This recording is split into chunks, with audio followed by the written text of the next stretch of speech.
Welcome to Go Lurk Yourself, a podcast about streaming on the internets. My name is Krunnky, and today I will be speaking with Mr. Bshiv. Hey, Bshiv. Hello, how are you?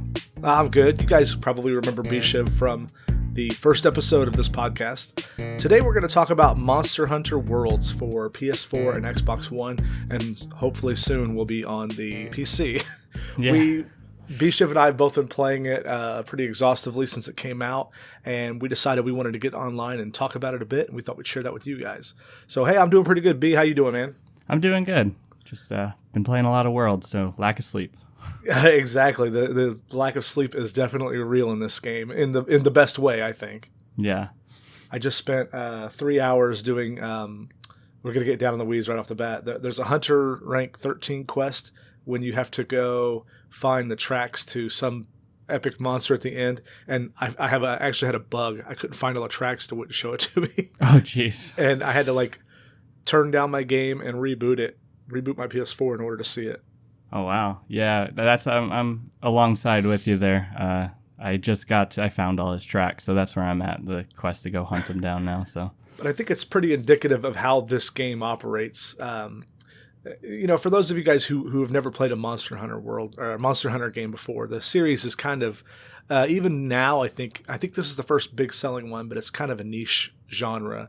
You're basically with some very awkward multiplayer mechanics. You play I don't know if it's quasi futuristic or like retro futuristic, in that everything's kind of medieval again. You hunt down these giant dinosaur monsters for their pieces, their bones. You take it back to your camp, and you have a whole crew of people at a port town who will help you craft weapons and armor out of their parts. And that's basically essentially the grind. Go collect materials, fight monsters, track them, and then with a whole lot of really specific Japanese charm in it, I think. Yeah. With the what do they call them? Palicos, your cat companions. Yep. The Palicos are the cat companions. The Grimulkins are the wild ones, and then there's like 10 types of cat races that are all throughout this game that have some background lore to them somehow. But yeah, they make your meals, and they actually hunt with you and find items for you. That it's a very unique thing that it's really endears itself to the audience a little bit with Monster Hunter, because it's kind of a, if you're a hippy dippy type, you're out killing monsters, you're killing animals for they're big dangerous monsters, but they are animals in the wild. They're not like sentient beings. And I don't think I was the only one who felt bad for the what's the chicken one with the rock called? Oh, the Kula Yaku or something like that. Yeah, every time I had to kill him, I felt actually bad for him. Like, he's just a big dummy. He doesn't know what he's doing. Yeah. This game is very huge in Japan, and this version is definitely westernized for us on the west coast, or not the west coast, but the western front of the world. And it's very unique in the sense that before, this is what we're seeing now has always been normal for Monster Hunter, but because now this game is so big in the West now, it's just very unique for a bunch of people that are just getting into the series. So yeah, I was reading yesterday that on the Xbox One store, this game overtook PUBG as the top selling game, and that between the two consoles now there are over 5 million units. Oh, wow. That's not sold through. That's pushed out to retail. So that's a big swing by Capcom on a game that really doesn't have an established success in the West. It definitely has a niche market. If I remember reading correctly, the original came out on PS2, and yes. Then did you play that one? No, I played the second one, or variation of the second one. It was like Freedom Unite, or just Freedom 2 or something.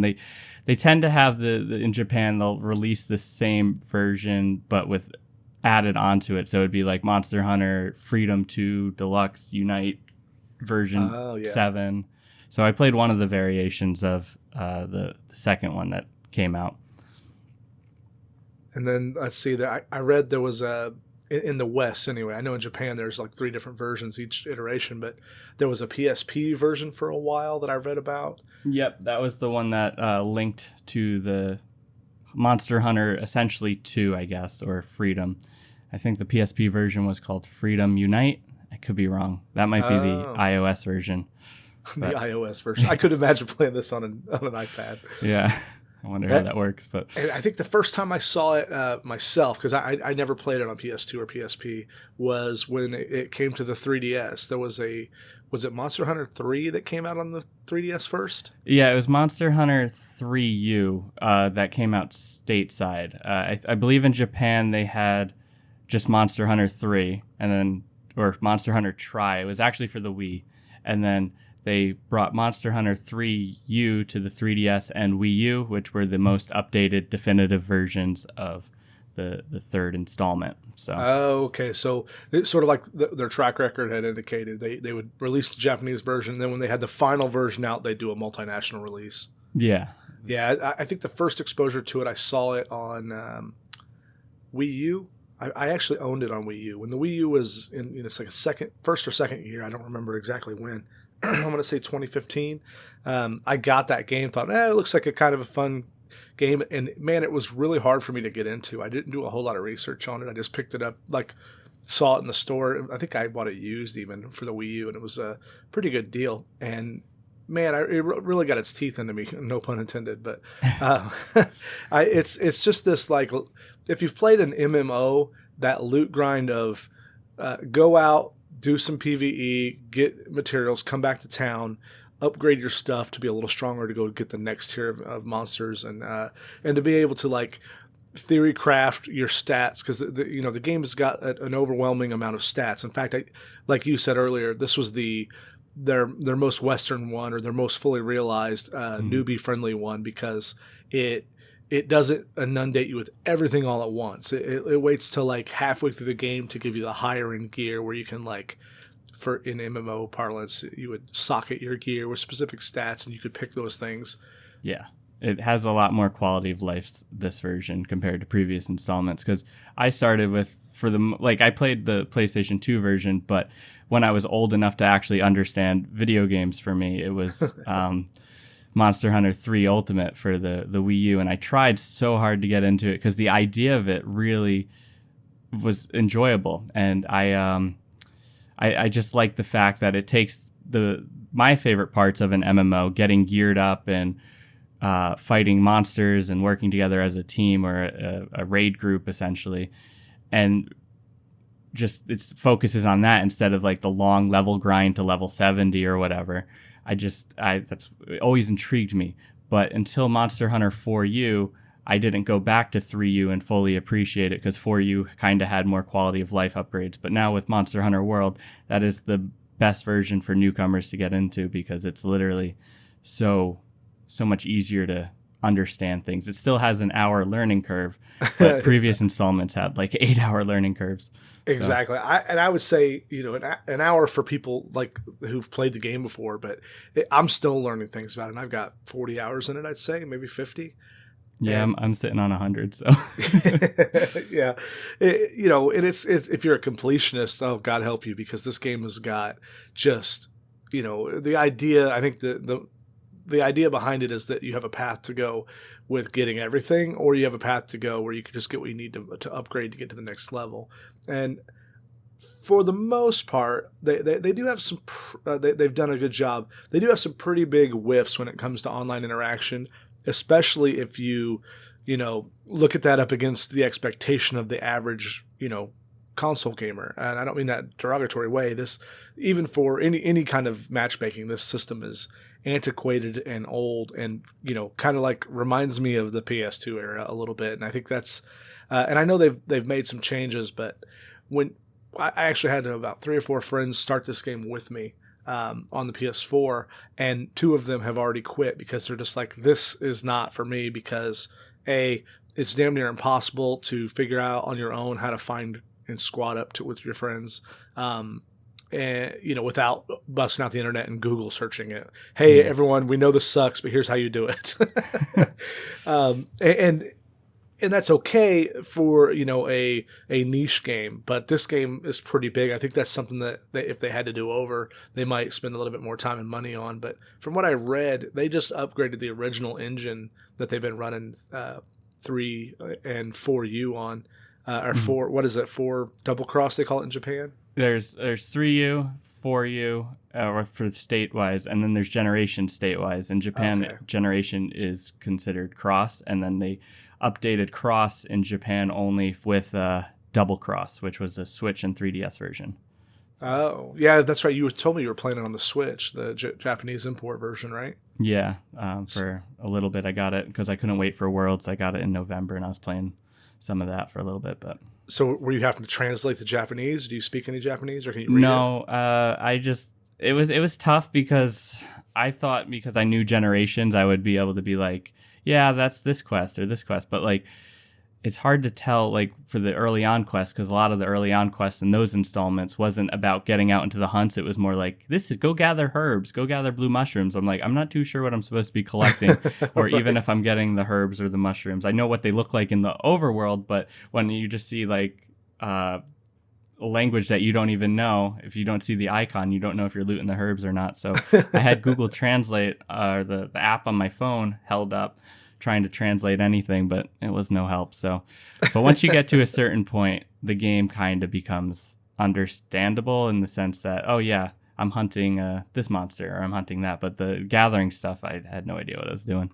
I assume it's because they show you the little icons of the monster you're hunting, or in a net if you need to trap him.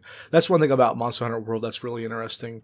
And I know this carried on from some of the older versions, but you don't always have to hunt the monsters. You can actually capture them out in the wild. And if you do, you get more materials from them. And also they become captive back in town, and you can go into an arena and fight them at will whenever you want, which is kind of sick to think about. You know, you get to live in servitude where we beat you every day. Yeah. But you know, it's a video game, and it's got. I will say that it's got that very. I don't know if it's fair to say a Japanese feel or a Capcom feel, but the characters are very superficial. Like none of them even have names in the story, so it's everyone's. You know, the little girl who runs with you, the young gal that runs with you, her name is Handler. The admiral is there, and the commander, and then you've got the researcher. No, everyone's identified by title. You're just Hunter. Hey Hunter, how you doing, pal? Yeah, or like which group you were, like 5 or 4th or exactly. Group was the first of the island. You're all classified as that, no names. That's pretty funny. It reminds me of other Capcom titles where, you know, the story is almost slapstick in some manner, and it kind of fits the humor of the game.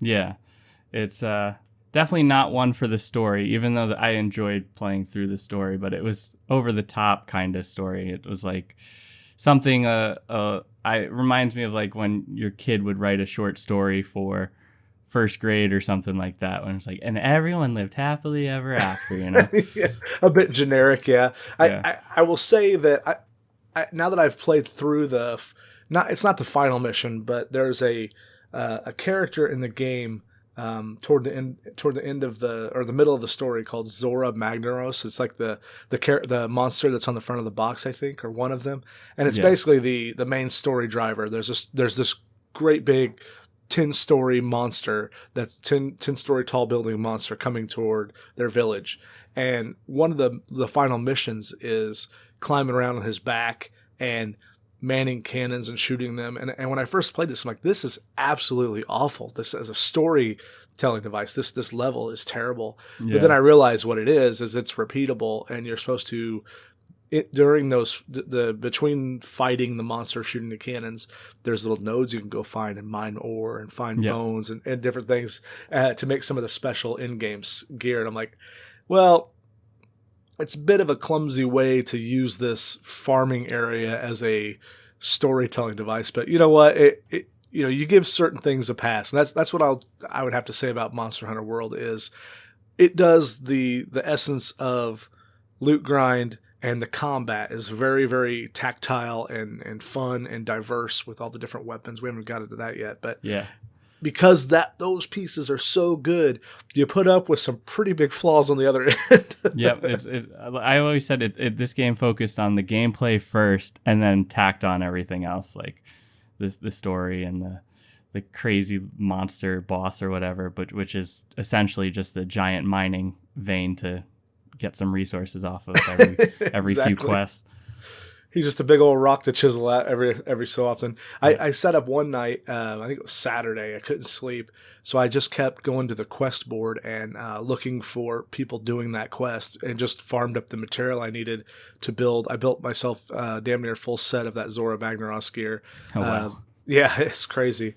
And it's, I kind of got stuck. There's I've been doing a lot of it solo because my friends that are playing on PlayStation 4 are real noisy, and there's no push to talk on PlayStation Network, so it drives me crazy. But I do a lot of solo or like running with people silently, not actually communicating, and that works pretty well as long as people sort of know what's going on. One thing we haven't really got into yet is what makes the combat so fun and rewarding and varied is that when you get in the game, you get an option. They go through a little bit of an introductory period, which, kind of show off some of the charm of the world.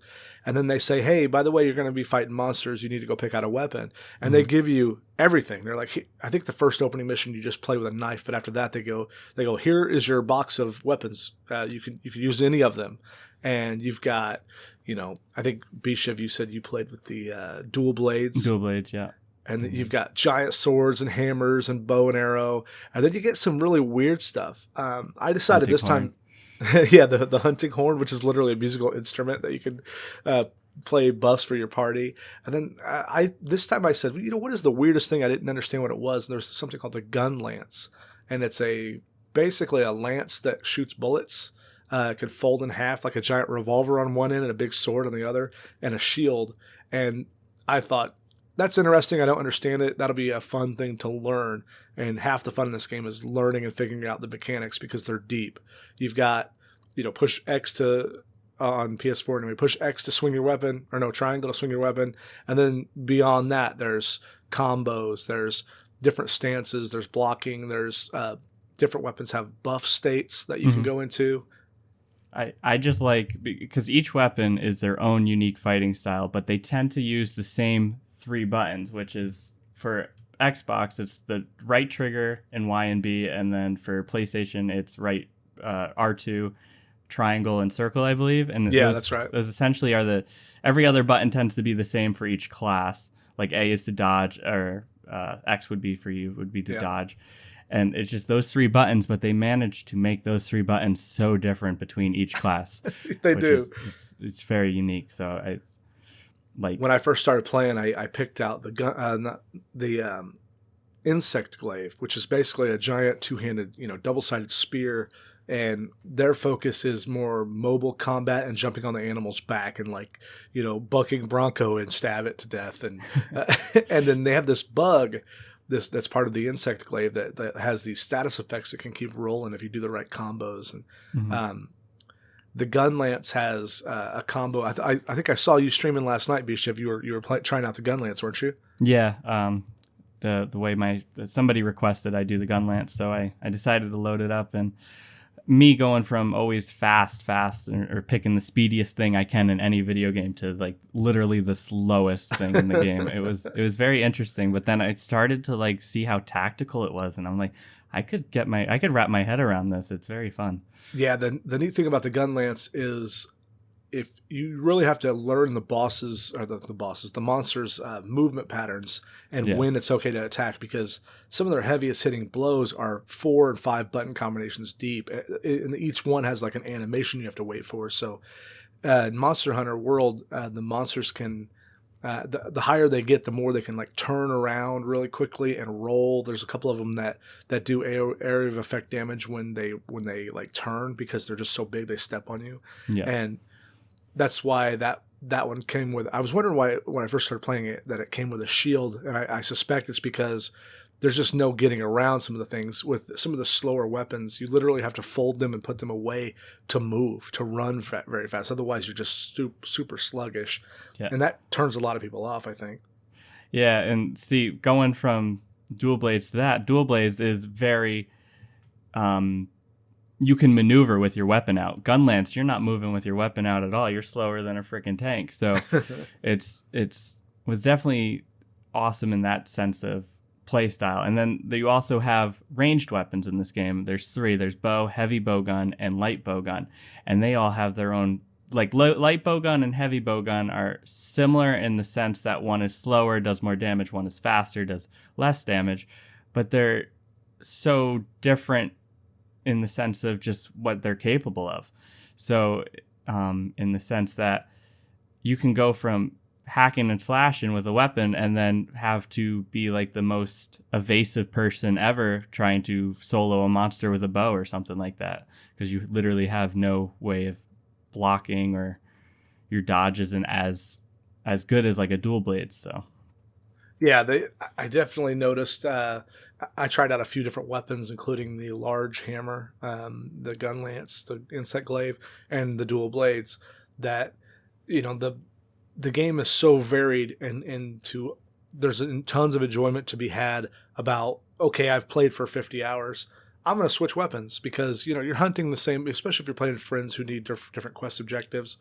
There's nothing stopping you from going through and just farming up the materials you need to do the next weapon and learn a different play style, and then swapping them on the fly. Like I was watching you play last night, and you would do one round, you do this weapon, one round, you do that weapon, and it's a totally different game. yeah.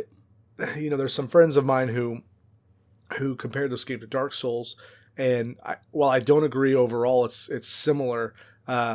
You know, it's a majority similar. It is a little bit that way in that some of the fun comes from the learning the game mechanics and learning how to master those moves. You know, Dark Souls series has a lot of those things where, you know, a different playthrough with a different weapon can feel like a different game at times. Yeah, this definitely is the like, I get where they're coming from with like the Dark Souls sense that you're focused on dodging. It's not necessarily gear or level based. Even though Dark Souls does have levels, you can literally beat the whole game at level 1 with no armor on if you are good enough to dodge or learn the monsters. So I get that sense of the Dark Souls-ness, that it's more reaction / skill based over gear based games where you're just focused on gear. But granted, this game has it too. So if you're struggling with a monster, maybe change of gear would be what you need to counter it, or you can just literally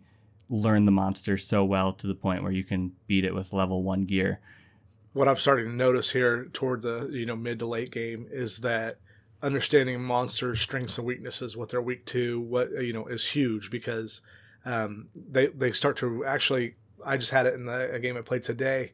I was fighting a monster solo, and it basically got tired of fighting me and ran away because I couldn't kill it fast enough. So, you know, it gets to be a bit of a DPS race after a certain period in the game. But yeah, I'm 50 hours in, you know.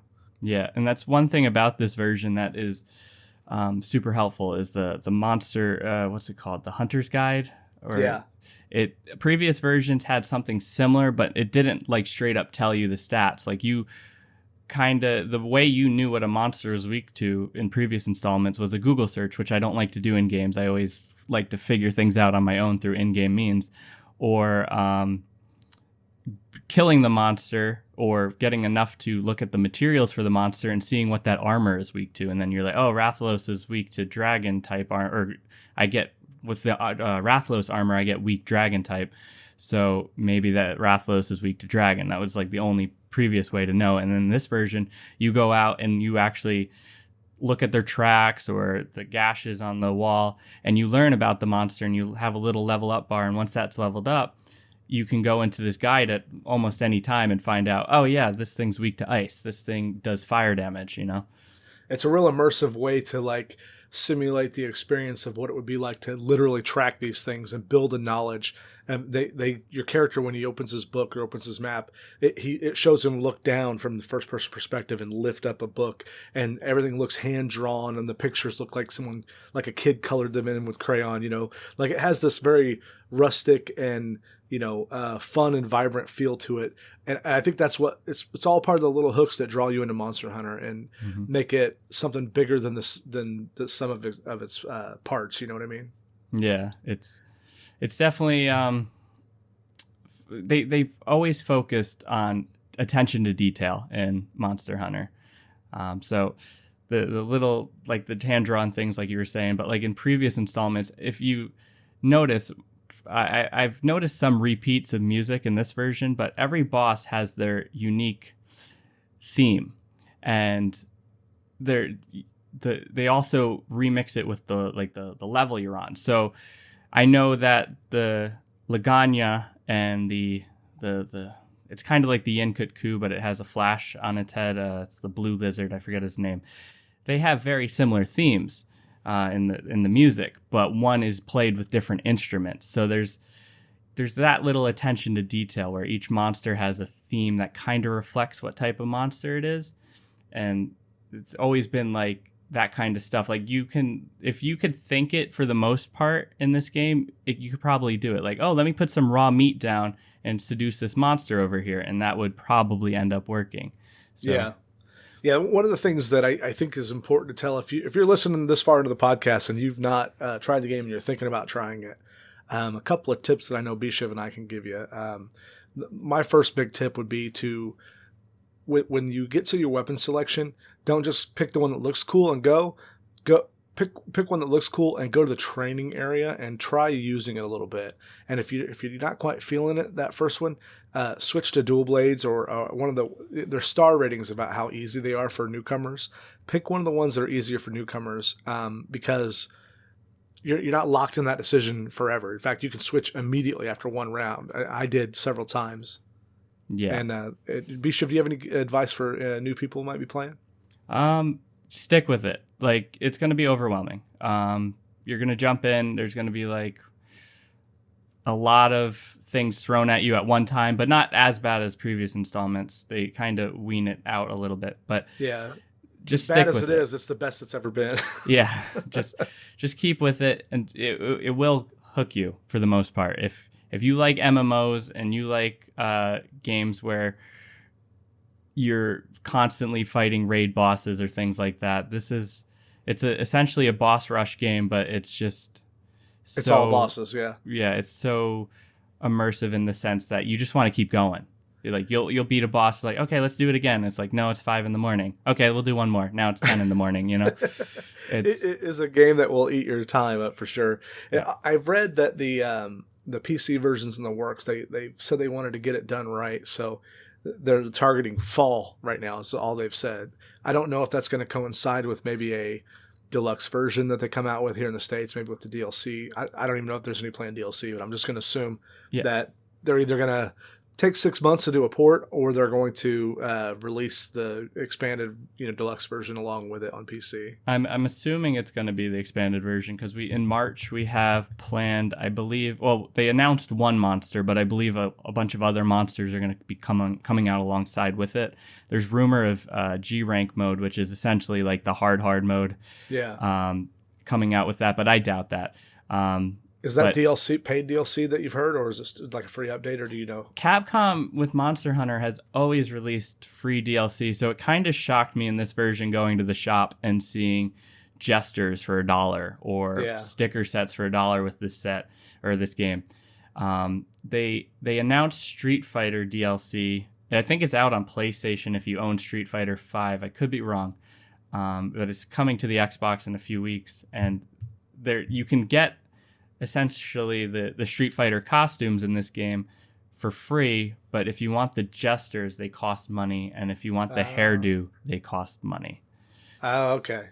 So, but it's all cosmetic stuff, right? For the most part, all the paid DLC is cosmetic, except for the pre-order bonus, which was a pretty overpowered charm in early game, but I outgrew that pretty quick. I talked to you and a few other streamers who were going to get it, and I didn't play it. I think I didn't actually play it just a little bit the first day, but I had stuff going on. I couldn't play it a lot, and the second time I logged in, I asked you and I think Chichin Law. I said, hey, should I get this? It's like $15 in the shop. Is it worth? Is it going to save me a bunch of headache? And they're like, no, you'll be done with that in 10 hours. You won't need it. Yeah. But that said, it does come with some cosmetic stuff if that's important to you. I think it's $10 extra if you get the deluxe version up front, and if you buy the regular $60 version, it's $15 in the store to get the same thing. So $5 extra to not buy the deluxe version if you decide to change your mind after you start playing. Mm-hmm. which is what I did. I went with the cheaper version, figuring, well, maybe this one won't click with me.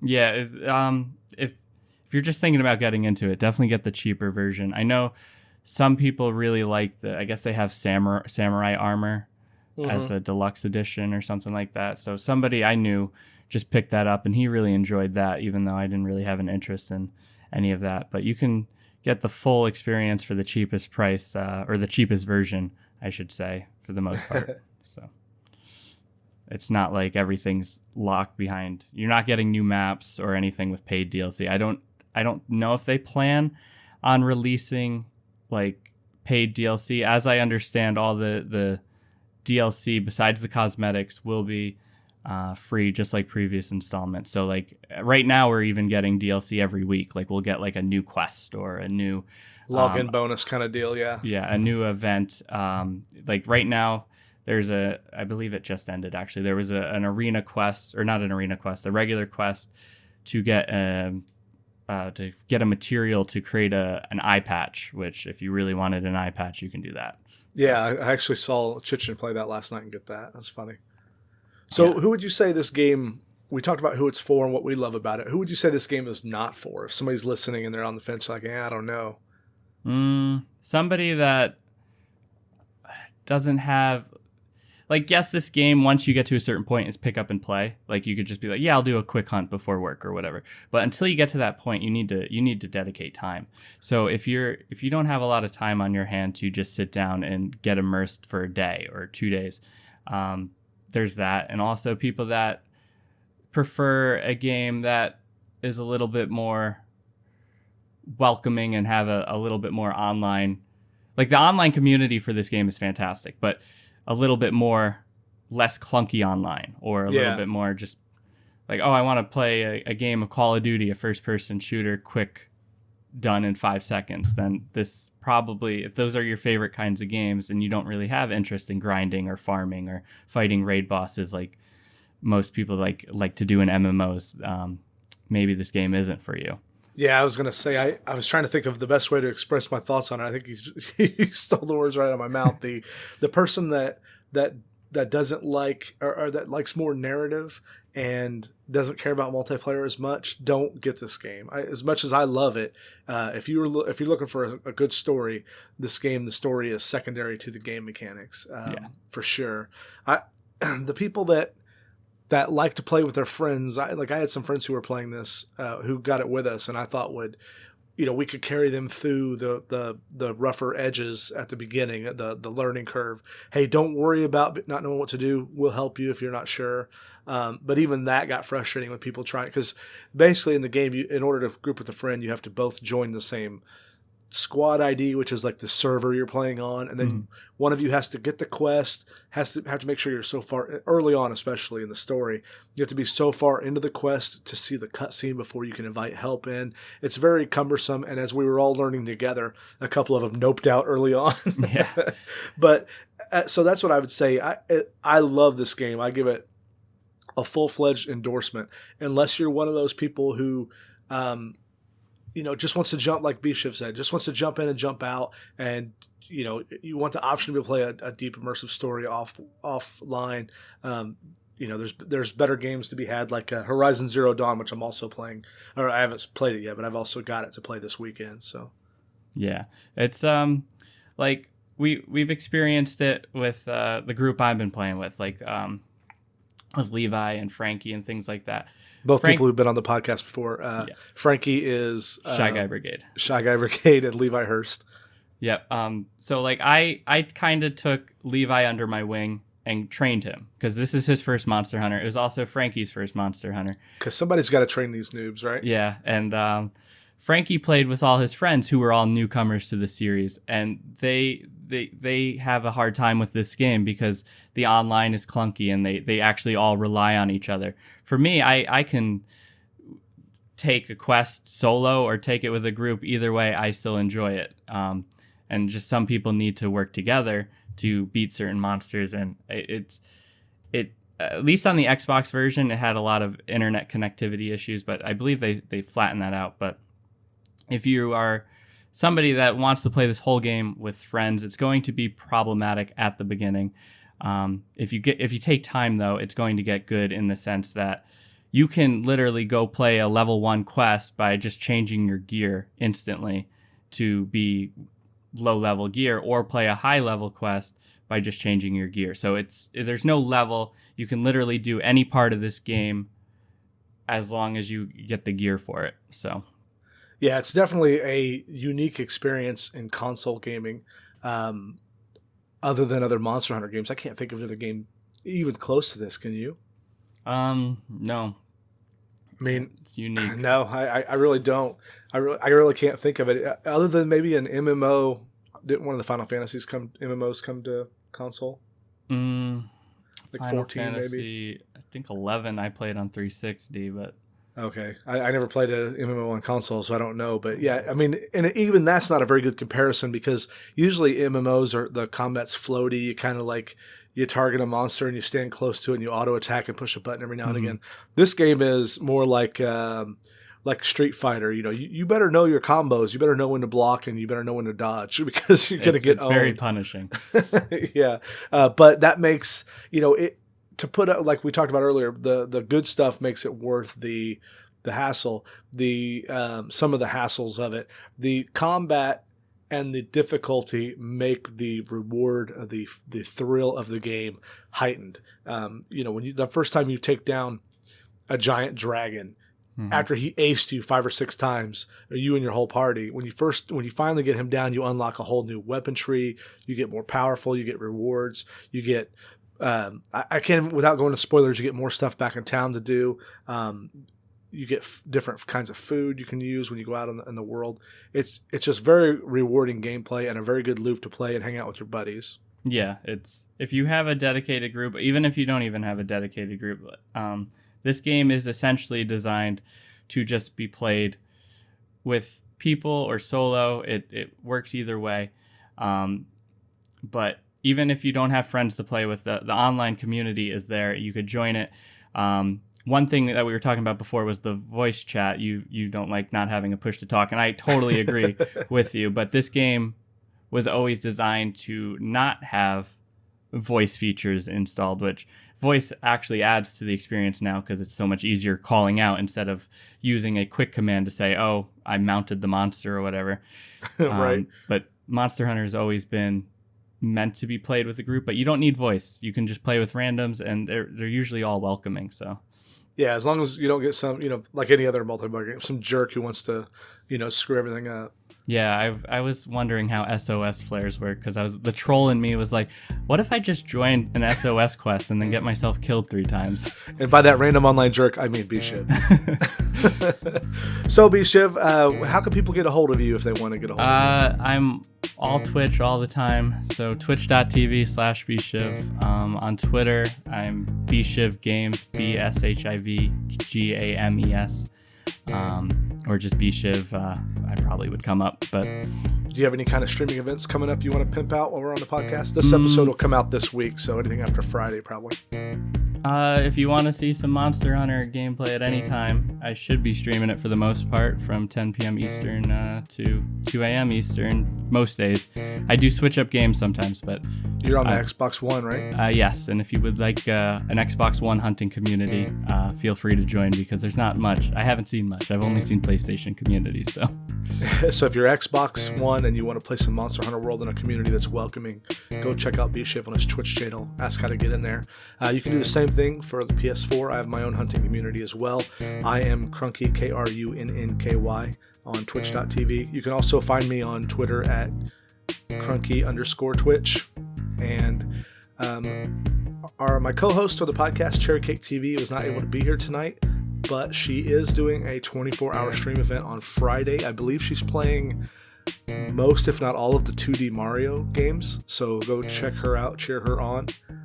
And with that, Bshiv, thanks for being here. We will see you guys next time. Thank you for having me. Anytime, man. Bye-bye. Bye.